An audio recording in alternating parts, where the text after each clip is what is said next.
السلام علیکم دوستو، کیسے ہیں آپ سب لوگ؟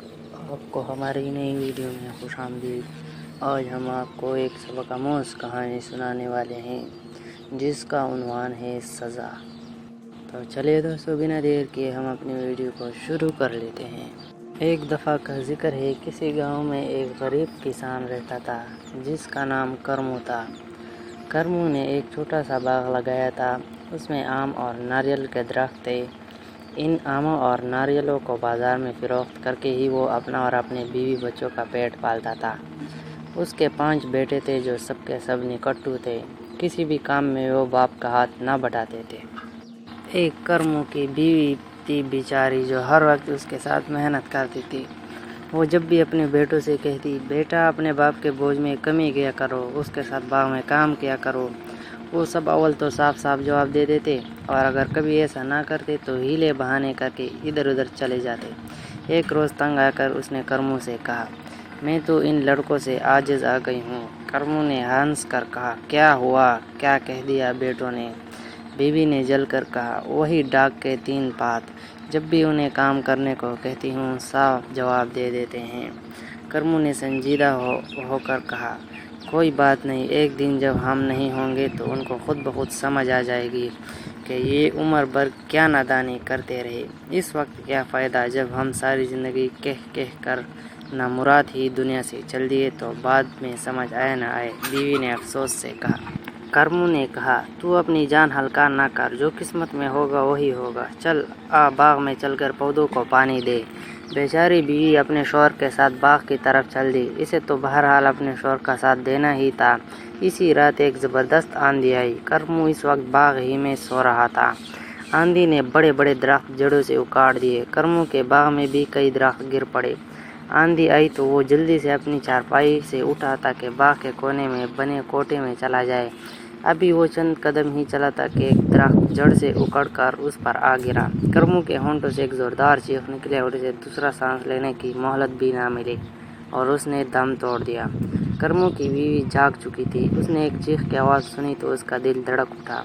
اس نے اپنے 5 بیٹوں کو باری باری اٹھایا۔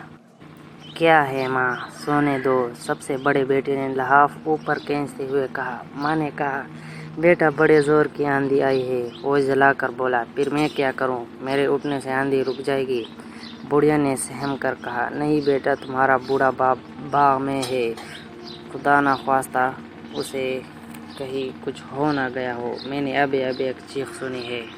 بیٹے نے کروٹ بدلتے ہوئے کہا، کچھ نہیں ہوتا ماں، سو جاؤ، میری نیند خراب نہ کرو۔ بیٹا تم ذرا پتہ کرو، اتنی تیز آندھی ہے، میں بڑھیا تو نہیں جا سکتی ورنہ خود چلی جاتی۔ بیٹا ٹوٹ کر اس کے گلے پڑ گیا، نہیں جا سکتی تو نہ جاؤ، اب مجھے آواز دی تو مجھ سے برا کوئی نہ ہوگا۔ یہ کہہ کر اس نے سر منہ لپیٹ لیا۔ بڑھیا کا دل بھر آیا، اس نے سسک کر کہا، یہ کیسی اولاد ہے خدایا۔ پھر اس نے دوسرے بیٹے کو اٹھایا، بیٹا ذرا اٹھنا۔ دوسرا بھی بدتمیزی سے بولا، کیا ہے ماں، اس موسم میں بھی تجھے چین نہیں؟ بیٹا آندھی، تیرا باپ مر نہیں جائے گا، وہ کتے کی طرح بھونکا۔ اللہ نہ کرے بیٹا، بڑھیا کا دل دہل گیا۔ دوسرے بیٹے نے بھی کمبل میں منہ چھپا لیا۔ بڑھیا نے سہمے ہوئے انداز میں تیسرے بیٹے کو آواز دی، ماں آدھی رات کو کیوں نیند خراب کر رہی ہو؟ اس نے کروٹ بدل کر کہا، بیٹا باہر بڑے زور کی آندھی چل رہی ہے، ذرا باغ میں اپنے باپ کا تو پتہ کراؤ۔ بڑھیا نے اس کے شانے پر ہاتھ رکھ کر کہا، تم خود چلی جاؤ ماں، مجھے سونے دو۔ بیٹے نے صاف جواب دے دیا، بیٹا میں بوڑھی عورت۔ ایک سسکی بڑھیا کے لبوں پر دم توڑ گئی، وہ بے چارگی سے رو پڑی۔ روتے روتے اس نے باقی دونوں بیٹوں کو بھی جگا کر باغ میں اپنے بوڑھے باپ کا پتہ کرنے کو کہا، مگر انہوں نے بھی اسے جھاڑ پلا دی اور پڑے سوتے رہے۔ بڑھیا کے دل سے آہ نکلی، خدایا ایسی اولاد کس کام کی، اس سے تو ہم بے اولاد ہی اچھے تھے۔ وہ دل ہی دل میں جلتی کڑکتی ہوئی خود ہی گھر سے باہر نکلی۔ آندھی اسی طرح شوک رہی تھی، درخت بدروہے کی طرح جھول رہے تھے، اکڑ رہے تھے، گر رہے تھے۔ وہ بیچاری گرتی پڑتی باغ میں دھکے کھاتی ایک درخت کے تنے سے ٹکرائی۔ گرتے ہی اس کی نظر تنے کے نیچے دبے کرمو کی لاش پر پڑی۔ اس کے ہونٹوں سے ایک چیخ نکلی۔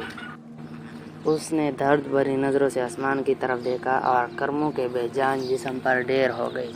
آندھی کی شدت میں ایک دم اضافہ ہو گیا تھا. بادل زور زور سے گرجنے لگے. بجلی اس طرح کڑکنے اور چمکنے لگی جیسے شکار پر لپک رہی ہو. پھر ایک زوردار دھماکہ ہوا. کرمو کے مکان کی چھت ایک دھماکے سے بیٹھ گئی. 5 چیخیں ایک ساتھ ابری اور ہمیشہ کے لیے موت کی قبر میں دفن ہو گئی. نافرمان اولاد کی خطا ماں باپ نے تو شاید بخش دی ہو، لیکن خدا نے ان کو سزا دینے کا اپنا عہد پورا کر دیا تھا.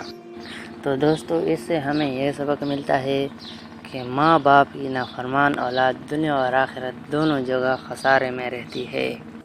آج کے لیے بس اتنا ہی دوستو. امید ہے آپ کو ہماری ویڈیو پسند آئی ہوگی، اور اگر آپ کو ہماری ویڈیو پسند آئی ہو تو پھر ویڈیو کو ضرور لائک کریں، چینل کو بھی سبسکرائب کریں اور ویڈیو کو زیادہ سے زیادہ شیئر کریں. تو دوستوں، ملتے ہیں اگلی ویڈیو میں. تب تک کے لیے اللہ حافظ. In this channel you will get Urdu moral stories and funny stories. For more interesting videos, please subscribe my channel and press the bell icon to get notification immediately after we upload the new video. Thanks for watching the video.